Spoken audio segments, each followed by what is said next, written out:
This video clip between Simon Rosner and Ali Farag is actually a really good example of a stroke being awarded off a trickle boast. And I think it actually throws up a coaching consideration as well, because Rosner comes into the front of the court and he's actually showing a drop shot and plays the trickle boast. Now, what happens as soon as you come into the front of the court and you show a drop shot is that your opponent will naturally start to move up the court and in behind.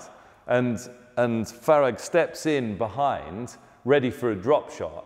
But then when the trickle boast is thrown round, it means it only requires a very small adaptation from Farag to actually turn that from only struggling to get the ball, not reading the drop shot, into a stroke. And because the ball on a trickle boast doesn't go very wide around the court, it means that both players are very confined in the space where the ball is.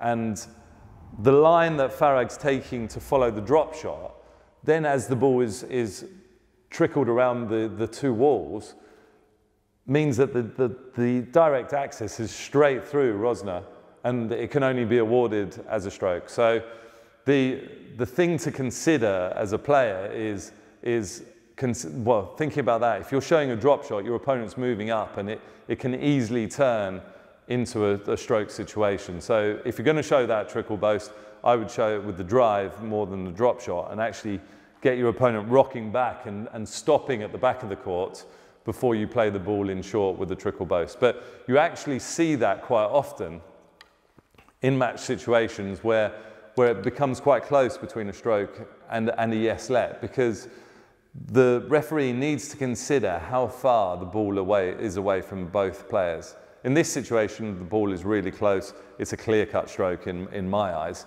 If the ball was further away, then you start to consider, would the player that was coming in, so the striker, would that player be able to go and retrieve the ball, or is it a winning shot? And quite often, when you're watching squash on a professional level, you see the referees going to a video referee decision where they actually get to see the different angles so that they can start to work out the distance between the player and the ball and whether it's a winning shot or whether they can retrieve it. So really good talking point on the trickle boast.